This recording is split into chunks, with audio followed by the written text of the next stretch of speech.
Welcome to the Think Factory podcast. We got one question for you. What keeps you up at night?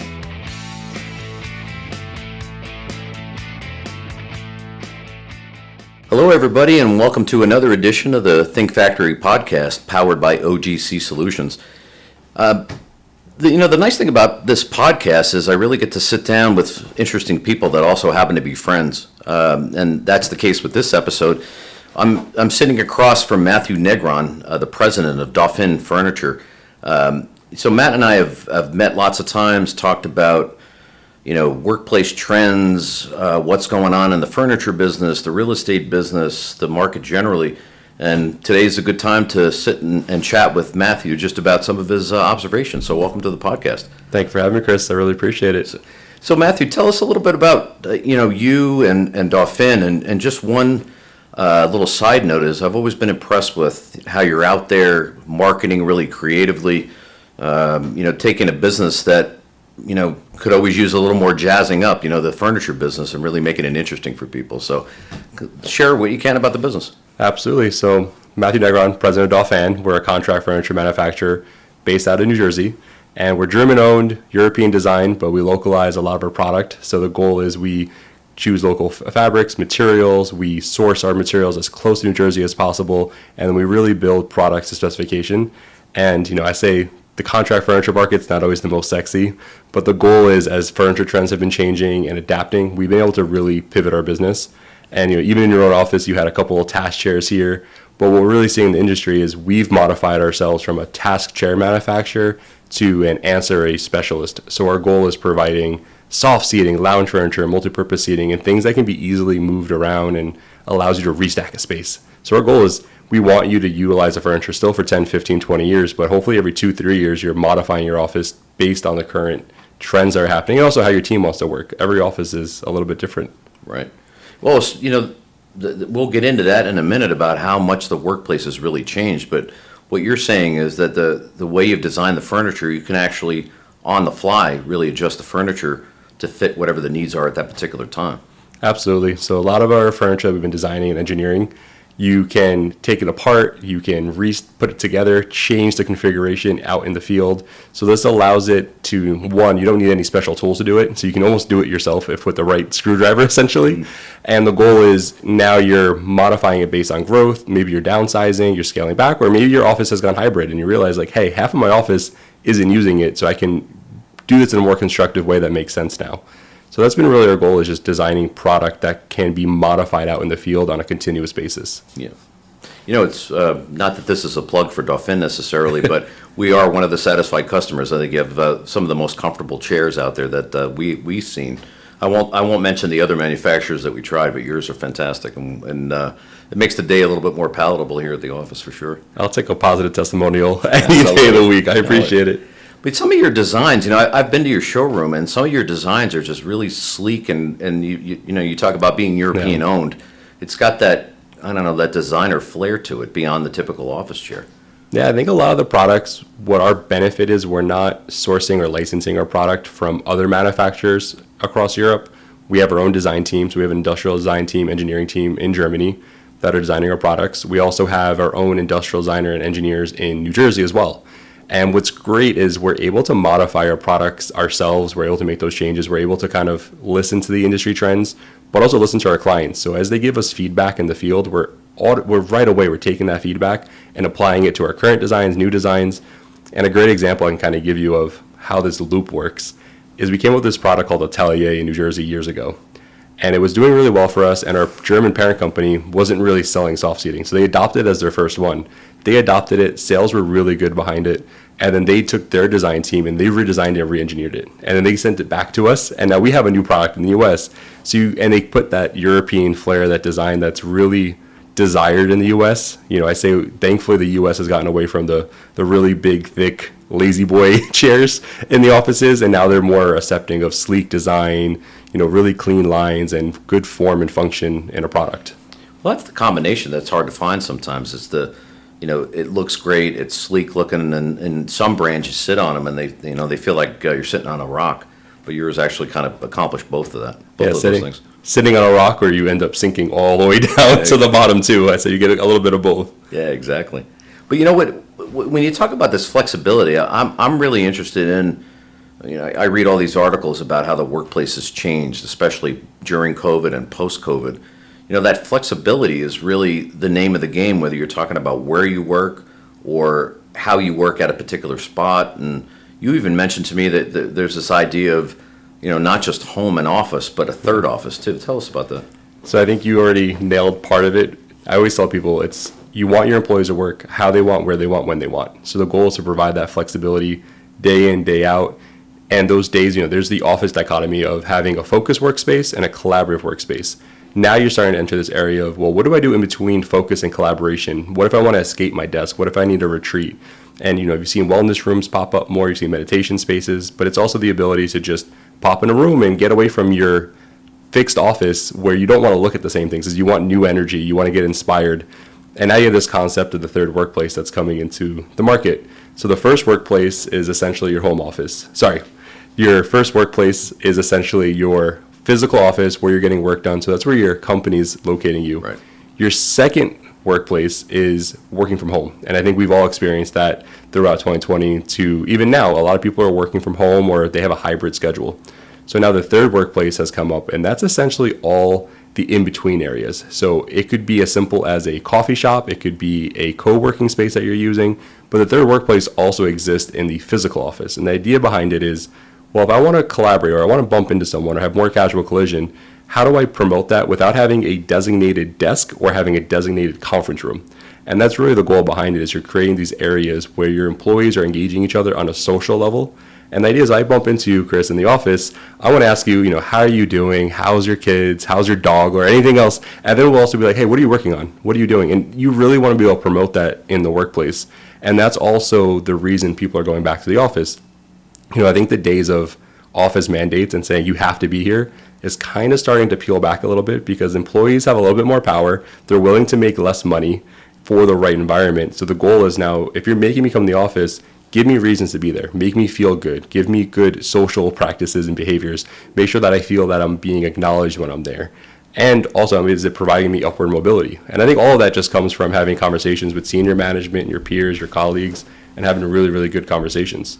Yeah, and it's not just about free breakfast or free lunch or snacks. To your point, it's really about creating these little meeting places or pods where people can, benefit from the interaction rather than just expecting sort of free things when they come to work, right? Yeah, I think the free beer only goes so far. And I think a lot of people are, what's my purpose? I think that's been more important for people. And you're seeing people walk away from companies if their social responsibility of the company doesn't align with their core values, and they're joining companies that aligns with their core values.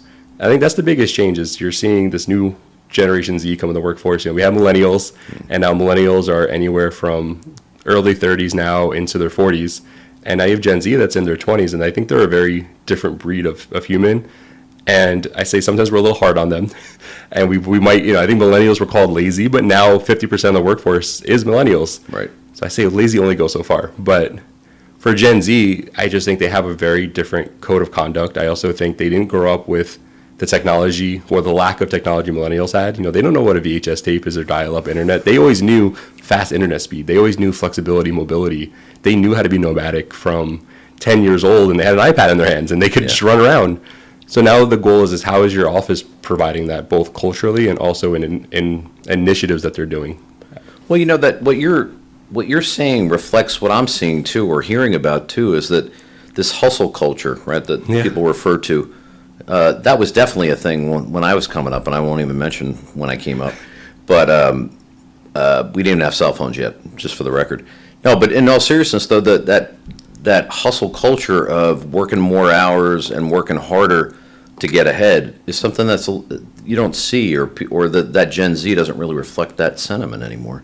I think their hustle is kind of different, and the term side hustle pops up a lot, but I don't look at side hustle as like a second or third job. I always look at a side hustle as an outlet for a passion, an outlet to maybe make more income, but it's really something that you enjoy doing versus something that's forced upon you. I think, at least for me, having parents that are, a good 30 years older than me, I always say is that, they had to work potentially a second job, bring in more income, work overtime because it was requirement to sustain a certain standard of life, pay mortgage, get groceries.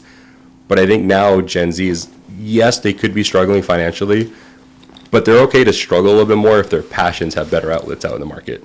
And I think that's more what we're seeing is, and that's also is the company providing you the space to do your passions. And Google has a rule of thumb where they say 20% of your work week could be dedicated to your passion because they believe that it's going to help Google pioneer new products. So if you're provided the space, you're going to pioneer and innovate for us, but you're also expressing your passion and what you enjoy. How do they, and maybe this is a little off topic, but how does a company like Google capture the product of that passion necessarily? Because not all passions are going to be consistent with the business, right? Definitely, it's not always going to be consistent, but I think you see it through, think tanks that they do. And I think a great example is there's a product. I just listened to a podcast the other day that was talking about the light phone. And they did a think tank where they brought in designers to basically come up with the next best app. And, the whole idea with applications or apps on your phone is they want to source your data. They want you scrolling as long as you can. They want you clicking around. And as you're scrolling and clicking, they're collecting data. And that's how Google monetizes it. So they said, hey, let's have a bunch of designers come up with the next best app, and we'll give you guys all some funding for the ones that are quality. So there's two people that came up who founded the light phone, and they actually came up with the light phone that's not an app, but it's a product. And the whole point of the light phone is to disconnect from your mobile phone and your smartphone. So the goal is it only has phone, texting, notepads, calculator, and Google Maps. But there's no other applications on it. You can't get distracted by social media. So if you're traveling for the weekend or if you're away from work, you can grab your light phone. All your calls can get forwarded to it. It only has 9 contacts. So it's only your emergency contacts essentially, or people you need to talk to. And not your boss, probably. And not your boss. Definitely not your boss. No work email as well. No Slack or Teams. Yeah. But what was great about it came out with the product. So I think what Google did was they were then able to invest in the product and help out and promote it. But it wasn't an app. And I think they do that the same in their offices is they allow you to work on these different things, but they're willing to pivot with you. And they'll change what they're doing and how they're modifying it. And they're accepting of it. Because they've realized, hey, we might be seeking X, Y, or Z, but we might get A or B. And that's okay.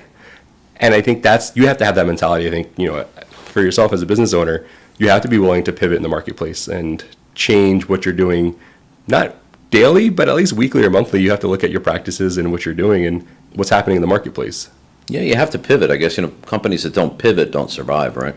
But I think the average rate is, most companies survive for the max 50 years before they go out of business. It's very rare for companies to break a 50-year mark.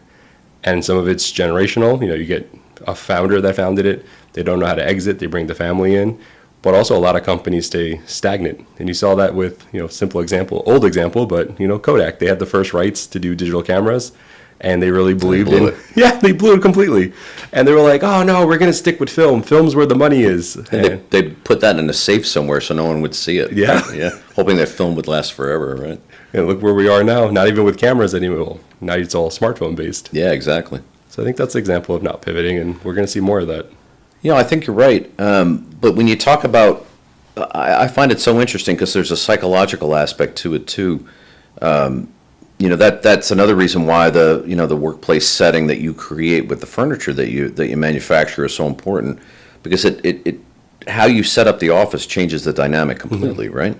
I'm always interested to find out, and I'm not even sure we have answers to it, but how do you set it up just so that you can somehow capture that energy somehow? Besides making people more productive in what they're supposed to be doing. Because what you talked about at Google is more like this, if you go back in time, IBM or Kodak was one that had or Bell Labs, they all had these sort of think tank atmospheres where nothing was off the table, just go think and create things. But sometimes I think in our current environment, we sort of lose some of that somehow. So there's a professor from MIT, I believe his name was Alex Pentland, and he did this study for the office, and he wanted to find out how much are people collaborating? Are they really working together? Are they spending time together? And he called it's a 3 method. So it's energy, engagement, and exploration. So what he looked at was energy is having a conversation. So you and I right now are having a conversation. So that would be a form of energy. Now he looked at engagement was how much are those conversations happening throughout the office? Is it isolated to one corner? So you have one real talkative corner that's exchanging ideas, they're conversating throughout the day. But if it's only in that corner, you don't have good engagement. So your office culture is going to suffer from it. And they looked at exploration as if you are physically exploring outside the office to kind of mentally satiate yourself, you're more likely to leave that company. You're also less likely to engage with your employees. But if your employee or your colleagues and peers, you guys are sharing ideas and you feel mentally satiated, you're happier, you feel better, you feel as if you're contributing. So we looked at it as terms of energy engagement exploration. And I think that's a good way to start looking at it. You're seeing furniture companies come up with more sensors and analytics that they're building in, so you can measure how much a space is used. And I still think it's early development, but it could be something as simple as we're sitting down in soft seating right now. Could there be a sensor in there so you can see how many hours or minutes it's used? How often is it used? How often are people getting up and down? Are they sitting there too long? Because it's also important to move around. And so I think we're at a point right now where data analytics hasn't been fully fleshed out in furniture. But you're seeing companies try to capture that data now and maybe become a third-party supplier, maybe so on the specific in analytics. I know Google has their own sensors that they've innovated that they can do as well. So I think a lot of it is, can we capture it and aggregate the data? And again, you're not selling it, you're kind of, or you could, I suppose, but you're kind of monetizing it for your own company culture and your benefit to modify the space that's there. Yeah, but like anything else, you have to take that data and do something with it, right, to make sense of it, right? Does it mean that you need brand new furniture, or do you just need to move around what you have? So, like to your point, I think we're probably a little bit far away from, other than basic utilization. It's probably hard to figure out what it all means, but I think it's so interesting. Yeah, but at NeoCon, what was interesting was the term that I heard pop up a lot was micro changes, and it was coming from facility managers. It wasn't from the furniture companies, it was from facility managers and landlords. And they were basically referencing micro changes as every week making changes to your office. And if you're realizing that a certain area is not being used, don't let it sit there for a few more weeks. That week, at the end of, Friday end of day, change it, move it, modify the furniture, and see if that activates it somewhere else. Because maybe it's the location is wrong, or maybe the product is wrong. And that's the only way to vet it out is if you now move that product to a more populated area that has engagement, does it get utilized or not? Right. So that term was really, really popular at NeoCon, and it was one of the first times I've heard it used consistently across the board. Well, that's why your flexible setups are so important, because you can't make micro changes if you can't make changes on them, right? Absolutely. So if you're thinking about things that are just bolted to the floor or just immovable. And I think it's also, there's a concept called design for assembly, design for manufacturing, design for disassembly as well. So I think that behind that is you also have to design your products now to be modified. Maybe you need a different base. Maybe you need to pop it off in the field. So designing it for disassembly and modification is really important. And I know for Dauphin, that's been a big focus of ours, is you can take a lot of our products and take off the legs and modify it. So maybe it was on a wire sled base that's fixed. Now you want it to spin or rotate or do something different, and you can now modify it. So we've been looking at all products, even how you can reupholster in the field. Can you take off the zipper, pull it off, put new upholstery on? Because maybe your brand colors change. And your brand colors are blue, and you're like, well, now they're yellow. Yeah. And you don't want to go and pay for all new furniture. You just need new upholstery. So a lot of our products, you can actually take off the furniture, the upholstery, and then you can reskin it in the field. Oh, that's perfect. To your point, if you stay static with what's in your workplace and it doesn't match what you're trying to do from a cultural or a brand standpoint, that disconnect, I think, is damaging to the brand. It's damaging to the brand, and it's also potentially damaging to employee morale and how they're perceiving the company and what they're doing as well. That starts modifying. Like for you, how often have you changed your logo, your brand standards? Has that happened often? Have you guys stayed pretty consistent? Yeah, it's evolved over time. So I probably twice in the last 12 years, I think. Yeah. Which is probably more than a lot of firms, really. Yeah, but I even look at like the Coca-Cola colors and logos and what they do, and PepsiCo and anyone else. Like they tend to modify. It's not huge changes, but it's still minor little tweaks to the logo or maybe what they're promoting at that time or discontinuing as well. Right. Like when Coke got rid of Coke Vanilla, like they had to get rid of all the Coke Vanilla and all the branding and all the colors that were associated with it, which is subtle, but if you're building your furniture or your office around it, now also you got to take that away. Right. Yeah, or else people think they're stuck or forgotten about, I think, too. Yeah, absolutely. When you talk about this third workplace, it may not be so easy to account for the coffee shop or the food court at the mall and places like that. But I'm curious of what you're thinking about the WeWorks of the world, where maybe WeWork's not the greatest example, but they're not doing so well financially. So you would say is that a successful model to think about these shared workspaces, or is that concept something that you see with a lot of your clients who are thinking about that third workspace and trying to make something out of it for employees? So I think when WeWork first started, it was very sticky and easy to kind of utilize, because it was like, it was a place to kind of get away from the office, or if I did live somewhere remote, it provided that opportunity to still be kind of engaged and have a touchdown space to get out of my house. I think what happened was, with the change in management at WeWork, also kind of changing business model, you're seeing a lot of companies go to WeWork, be like, oh, we need 50 workstations or we need 100 workstations. So I say to some extent, they kind of became a glorified landlord to some extent, because you can still go to another landlord and to our broker and say, hey, I'm looking for 100 desks or a different space. And what we've seen the last 3 years is more real estate's freed up. Some companies are downsizing their square footage. Some are keeping the same but restacking the space. So I think with, like for the third workplaces, you can't have a whole business model around shared co-working spaces, because it's too competitive.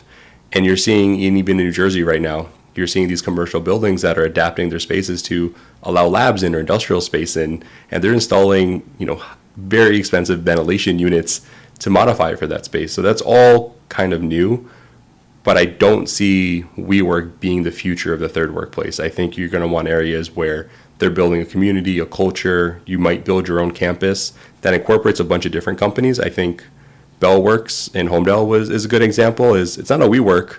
It's also not necessarily dedicated to just one tenant either. You're having multiple tenants in there, and what they really did was they created a community where residents in the area can come down, hang out on the first floor. There's restaurants, there's coffee shops, there's areas to go shopping, there's a doggy daycare, and dry cleaning. So you're getting community engagement. So you're getting all your surrounding towns and your residents involved. You're getting the people who commute there every day to also be engaged. And I think that's potentially the future, is this Bellworks type model where they're having tenants or having things that are good for the community. Because I think at the end of the day, like I was talking about before, it's all about social connectivity and that tissue behind it. And I say that's where emotional intelligence is really important, is as any leader, I think going forward needs to have a high level of emotional intelligence and be able to communicate and build a community and a culture in their company. So I think for me, WeWork is going to struggle a little bit more because there's no real, again, free beer only goes so far. Yeah, exactly. Well, you might say that before the pandemic, WeWork was the first workplace for a lot of companies, right? Especially a lot of startups that felt like they needed to have a place where they could get together and work. Maybe one of the many factors that they're dealing with is people are comfortable working at home, when they're doing a startup venture and they just jump on Zoom or Teams or WebEx to talk to each other. Do you think it's more socially acceptable now if you're a startup company to be working from home and clients will respect it? I think they do, or maybe it really depends on the business, I think. But just my own experience, I'm not sure that people are any more impressed because you have a physical place in a WeWork space. Do you think pre-pandemic people were more impressed if you had a physical location, or? Yeah, you were like, you were something because you'd gotten past working in your own garage to being in a place that looked kind of respectable. And, you know what the typical entrepreneur might look like. They're wearing jeans and sneakers and T-shirts and hanging out in the coffee lounge, but they've got a place within that space, So it's something, right? I think a lot of it is it's psychological. I think it's social changes. I think behavior always changes generation to generation, or even every 5 years. What's socially acceptable kind of modifies over time. So I really believe it's okay to be on Zoom call, because you could be a CEO of a Fortune 500 company and you could be working from home and you're still going to get the same respect as if you were in your office. Right. And you may not build a culture that you need, because you need to be in person. I still believe to have that culture and to drive it. But if there's a day here and there that you're taking a meeting from home, no one's really questioning as much as it may be. I want to use 2010 as an example. As if you're in 2010, they're like, oh, you're working from home. They're lazy. They can't be getting work done. And I think some of that perception is still there. But again, I think those barriers have come down where now it's like, oh no, I'm going to start a company. We have, we work with a marketing agency that has people all over the U.S. and their mentality is they hire grade A talent. So anyone in their agency is the best of the best, cream of the crop. So they're leveraging the ability to be remote to have the best talent, and that's what they're bringing to you. And I say that's a good pitch. To me, it's compelling. It's like, hey, you're bringing me grade A talent. You're not just selling for the grade C talent that you have in your geographic area. No, I agree 100% though, because you're talking about kind of two different models in a sense. Having some face-to-face time and interaction like what you and I are having today, I think is really important to get to know people. you have to work extra hard if you're going to have that remote workforce. The business proposition is there. If you can get, the best talent for what the project is in Nashville or Miami, and we're here in New Jersey, that's a great way to do it. But you got to figure out a way to build your culture, whatever that is, and it's going to be different for every company. The WeWork thing was probably part of the cultural aspect for a lot of companies, before the pandemic, for sure. And when I say WeWork, it's all these different shared workspaces. But that was where they did their thing. That's their culture, was to be in a shared office, collaborating with other people, whatever it is. So yes, it's more socially acceptable to be at home, either full-time or part-time. But as a leader, I think, it takes a lot to build that culture somehow. Yeah. Like one thing I think that's interesting, just this is my own perception of it. A number of companies wanted people to come back to the office, and they backed off when employees complained that we're working fine from home, and they forced people into a hybrid schedule, and they just say, you need to be in the office 3 days a week, you pick. Well, what if I come on a Friday and no one else is there, or a Monday and no one else is there? What's the benefit of that other than checking a box and saying I was here? So you have to be, like anything else cultural, in my opinion, you have to be more deliberate about how you do it, and say, look, you're going to be here with your team 3 days a week, if that's important to the culture, just to make sure that you're going to benefit from being in the office, or else there's no value to it. Well, I think a lot of that is intention, why are you doing it? What's the purpose behind it? Because yes, it is, you're going to be with your team, but it could also be, the example I always give is on a Zoom call or a Teams call. As you have 10, 15 people on that call, only one person's talking at a time. But if you're in person, those 10, 15 people might break out to subgroups. And what you're doing is you're problem solving faster, you're having better conversations, and now those subgroups come back together to the main group, and they're now getting a better solution, better resolution, and it's happening a lot faster. So I think the intention is, one is, what culture are you building? Intention, who are your clients, and what's your purpose of doing it for them? What's the intention of building that culture? Do you want long-lasting employees? Do you want commitment from them? Do you want them to, you don't want turnover every 18 months, because it takes 18 months to break even on an employee. So you want to make sure that you're building that culture. And I think a lot of it is, people really are just social animals, whether you're an introvert or extrovert. You still want to engage with people, just at different levels and different times. And that's why that office format and function and design has to cater to that. Agreed. To your point, it's some of those side conferences, or even if they're just informal conferences around the major meeting when you're in person, are way more valuable than the meetings sometimes. And that's really how we form relationships, because no one hires a lawyer or a designer or an accountant unless they feel comfortable with them. So getting comfortable with people is part of that culture too, right? Now you have offices all over the U.S. So are most of your team and staff meeting with people face to face, shaking hands? It all depends. It's a combination anymore. I guess that's the breath of fresh air in this whole thing, is that there's more flexibility to do things. Where clients, in many cases, will hire us before they even met us face to face. Maybe they've only seen us on a Teams call. Okay. So I think that's a good thing in terms of being able to spread your wings a little bit. But those people work remotely in their own home office, really. And there's a few of those because of some of the needs that we have. But it's our job to sort of keep them in the fold and make it almost like they're here. Now, out of curiosity, how are those clients finding you? Because now you have different locations, different people all over the U.S. How are they finding you and engaging with you from the beginning? It's a little bit about the outbound marketing, I think. Being able to talk to people in those places in a deliberate way. The idea that you're going to find your lawyer just by accident or searching on the internet or getting an ad. There's a lot of lawyers that do that. That's their practice. Personal injury, individual bankruptcy, that kind of thing, or maybe residential real estate. That's where you might find your lawyer by accident almost.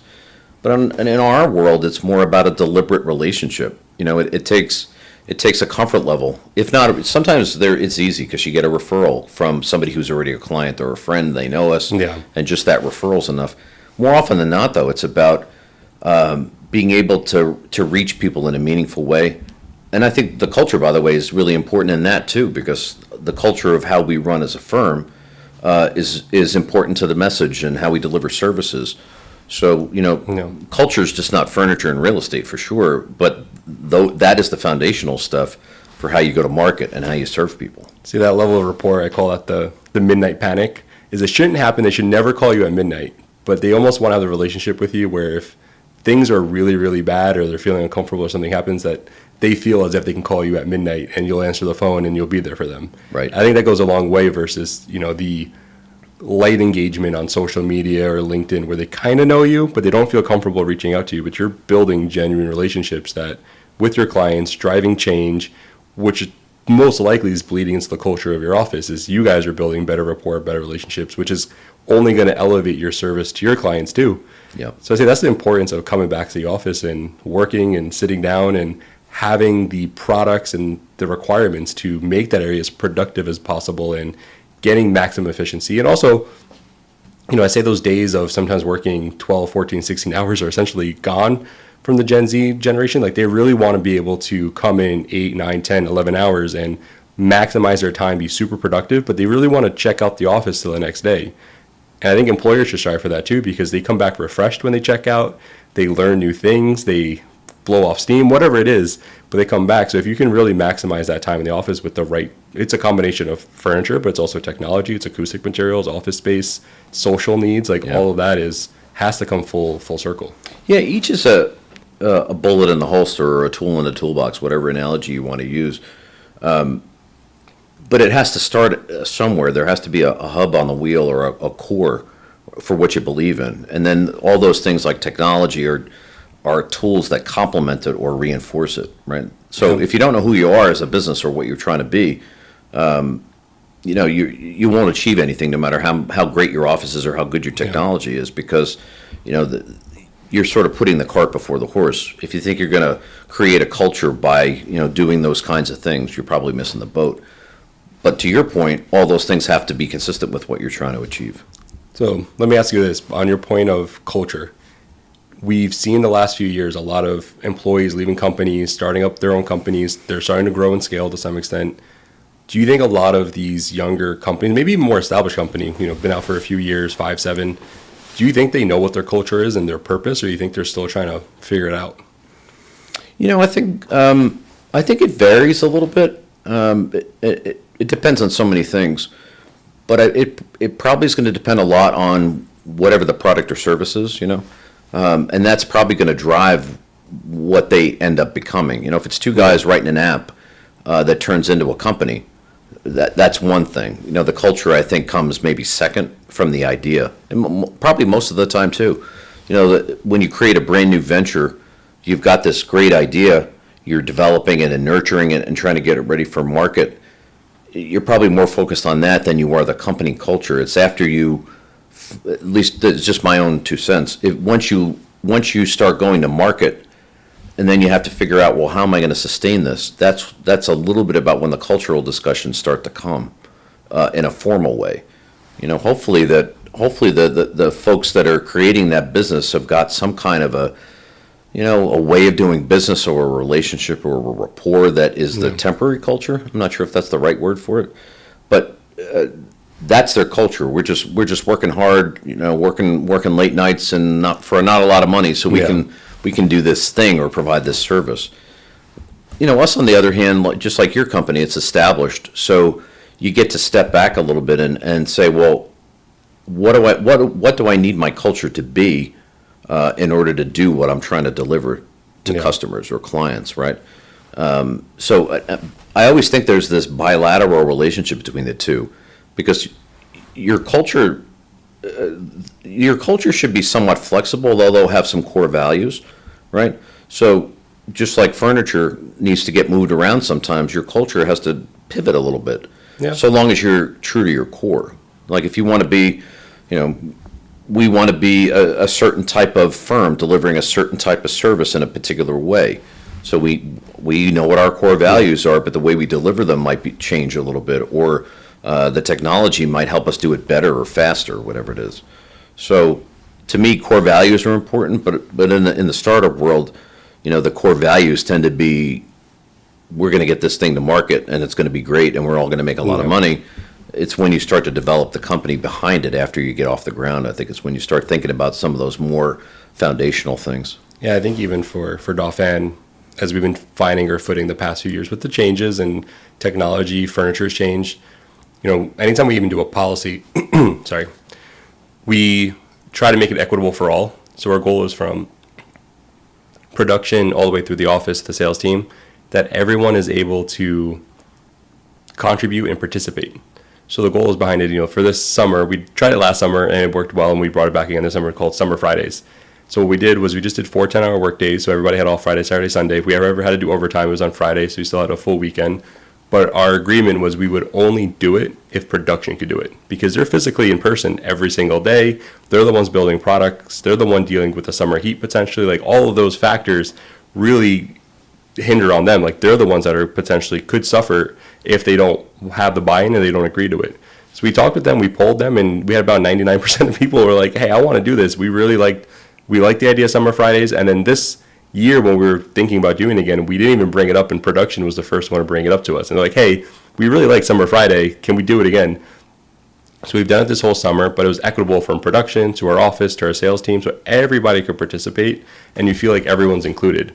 And then we also included community impact days. So 2 days a year you can volunteer for an organization that you believe in. It's in your community. It's something that you want to give time to. And you can take off a full day on a weekday, and you get paid for that day. And now you're contributing and giving back. But we did that again for production, office, sales team. Everyone can do it. So that's been a lot of our goals, is just how do you make it, again, equitable for everybody. Mm-hmm. So you're not putting different peoples in silos. Well, that divide really became evident during COVID too, where jobs that you can't work from home for were in the office or in the factory or in the warehouse. So just if you extrapolate it a little bit, I really think that's part of a lot of the rise in organized labor that we've seen in some places, Amazon, Starbucks, etc. Well, UPS just got that $170,000 contract on average. So Another one too, right? Yeah, there's a lot going on there, with a really aggressive new president, but I think that the tone was set for that, though. There was a nice foundational tone for him to really lead UPS's employees into a better situation, better contract. But it's that general unrest, I think, at those levels where those folks couldn't work from home, so they felt disenfranchised, where they felt like they were going to be the ones that all got sick. That didn't really happen, of course, but I think that's important to sometimes to think about it from the lowest levels up rather than down from the highest levels. Well, I'd say even as we meet with some of our clients, you sometimes hear senior management, they're like, oh, well, when this person's working from home, we don't really think that they're working, or we don't have faith that they're working. So I think a lot of that is, again, it's not just from those that physically have to be there, but even the ones that don't have to be there, that have hybrid employees. How are they managing it, and what are they saying to the team when those people aren't there? So it's a hard, again, it's emotional intelligence, it's psychological. I think we're in a new age of leadership, that you can't just be a manager that kind of grew up in the industry or in the organization. You now have to develop leadership skills. You have to develop the ability to have compassion, empathy, and really manage your team and make them better leaders, and that they should outlead you at some point, hopefully, too. Yeah, hopefully, right? That's the dream, right? So you're really, because of what you do at Dauphin, you're really boots on the ground in lots of different types of workspaces and workplaces. What would you say we should expect to see in, say, the next 18 months in terms of the office environment? So over the next 18 months, what I think you're going to see is people have figured out, I think, what their core values are in culture, kind of like we've been talking about. And I think now they're kind of going to this implementation stage, because we've seen this year in 2023, people are a little hesitant to spend money because they're fearing recession, or we're in a recession, and they're kind of waiting for 2024 to come. And I do think there'll be an increase in spending. I think more people will be flipping their offices. You're seeing more type of mandates even from Zoom, or people coming back to the office. So I think you're going to see a lot of restacking happening. I think it's going to happen very, very quickly. There's also a big focus on materiality and localization. So, you're seeing the biggest A&D firms in the world, they're being very selective of the materials they're using, of how they could be hazardous to the people or how they feel. Because, if anything's off-gassing, it can give you headaches, you don't feel great. But at the same time, we're seeing a lot of designers saying we want quality furniture that's coming locally or in the US or maybe Canada, Mexico, and nearshoring, but they don't want to have things coming from far, far away. They want that ability to have that, again, that relationship. They feel, and then a lot of them were scoring because during 2020, lead times went from 6 to 8 weeks to 20 plus weeks. And I think now they're like, well, we don't want to get in that situation again, so we're going to work with local people. We want that relationship. I want to know who my salesperson is. I want to know I want to be able to pick up a phone and talk to them and ask them questions. So you have to be smarter. You have to be able to pivot. You have to have more of a knowledge base. So I think over the next 18 months, you're going to see manufacturers that have that rapport and those relationships kind of bubble to the surface for success. You're going to see offices continue to be restacked, changed, modified, but they're going to become very flexible. I also think you're going to see less construction internally. You're going to see general buildings going up, but I think you're going to see more floor to ceiling glass panel systems. We have this room in room system that goes up in 10 hours. And that's something that's been a huge increase for us because you can put it up in a day, take it down in a day. And you can always move it wherever you want. And it includes your ventilation, your lighting. So you're seeing more products like that pop up too, and they have all different sizes. So I think all of that's going to be very, very important going forward. And I say it's sustainable construction. That's how I look at it. It's sustainable construction that's healthy for the people. It's healthy for the environment as well. And it's coming from not someone down the street, but someone nearby.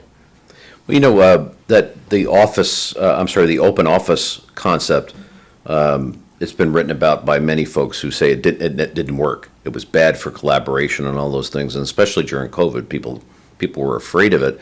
So now you watch the pendulum come back where we want to get together, but we need some separateness too. But we need to do it. It's almost like you're taking a hybrid approach to that, where you've got, it's not, they aren't sheetrock walls, they're glass walls. No. You've got the flexibility, but you've also got the privacy that you need too, right?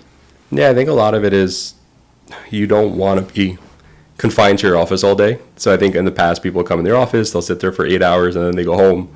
So I think the goal is maybe you still have an office, but it's probably smaller than it was before. You might have a conference room, but maybe you have more smaller conference rooms versus one big one. So now that's encouraging people to go sit together. And I think the goal too is, if you do have that smaller conference room, you still need the technology incorporated where you have a TV, you can still do team or Zooms to incorporate those hybrid employees or those remote employees, but they still have that sense of connectivity where, and I say it's always different. If you have 10 people on Zoom versus maybe 6 are in a conference room and the other 4 are remote, you all of a sudden see 6 people together, and I kind of say it's like FOMO, fear of missing out. Like, they're like, oh, I should have been in the office today. I could have been with everybody in the conference room and joking and having a quick chat. So I say, you miss out. Yeah. You totally miss out. Maybe that's the secret. We have to create fear of missing out for there you go for people to come back to the office. Send that back to the design team. There you go. Hey, I'd love to. This is a great discussion, by the way, Matthew. And I just one thing I've asked a lot of folks that have sat for these podcast episodes is what keeps you up at night. What out there makes you a little bit nervous, and but what do you think the positive side is that might make you sleep a little bit better? So, in terms of what keeps me up at night, it's a lot of things. But I think one thing that I always think about is the customer journey and how technology is impacting that, and how you have to keep integrating new technology, new things essentially that, and you don't know what they are. And AI is a big thing right now. You're seeing jobs being replaced by AI, and you're seeing people making their business more efficient using it. They're leveraging it for different things. Call centers are using it. So now the question is how do you eliminate barriers in your customer journey so you have less walls put up? You're making it from, I say contract furniture is notorious for having the worst touch points because you have architecture and design firms, so you have interior designers, you have furniture dealers, you have the manufacturers, you have brokers, you have so many people involved, and it becomes very cumbersome. But so my thing I always think about is just how do we make the best customer journey? I always think about, when the BlackBerry came out, the whole idea behind it was 3 clicks to get to what you needed. That was the original concept. So I think that's still true, is you want the least amount of clicks or the least amount of interactions to get to what you want. And that's been what's been a big thought of my process is, how do we make our customer journey better? How do we lean it out? How do we make it more efficient? And I've been talking to a lot of different companies, such as like Poet Pim, who just came out a year and a half ago. And you're seeing that they're trying to figure it out too. And they're trying to implement technology and come up with things that are specific for the contract furniture market, but there's not a full solution yet. So I am kind of hoping someone gets there, but that is keeping me up at night. But at the same time, as you would ask, is, what's the bright side to it? Is companies like Poet Pim that are coming out and these other companies, Avanto, who are really investing time, money, resources in building a new software that caters to our industry. So that's been great for me because I think it's not just contract furniture related, it's just the marketplace as a whole is you can really leverage technology to make a better business model. You can be more efficient. You can also be more profitable. So I think there's all those things that kind of come full circle. It's like, hey, our business is better because we have the right technology that we need. And we're not hiring people just to do busy work. We're hiring people that make a meaningful impact to our company, which is also going to make them come back to the office and be dedicated to your office because they're like, hey, I'm actually here to do something. And I really mean it when I'm there versus I'm just doing admin work all day. And I think that's where AI can start replacing it. It's get rid of the admin work, get rid of like the busy work. Let me be the the thought leader and the thinker in the company and pioneer these solutions for us. So that's where I feel better. Well, just to end on a note about culture again, if you can use the technology to lift up your employees to do more interesting work and reduce costs at the same time, but again, elevate your employees so that they're more excited about working for you, then the technology is the solution for sure. But it's when I think people make the mistake, they think they're just going to install software because it's interesting or it looks like it's great, but it doesn't really fit your business. That's where the mistakes happen for sure. They do it because it's trending. Exactly. Well, Matthew, this is a great conversation, and I really enjoyed sitting down with you.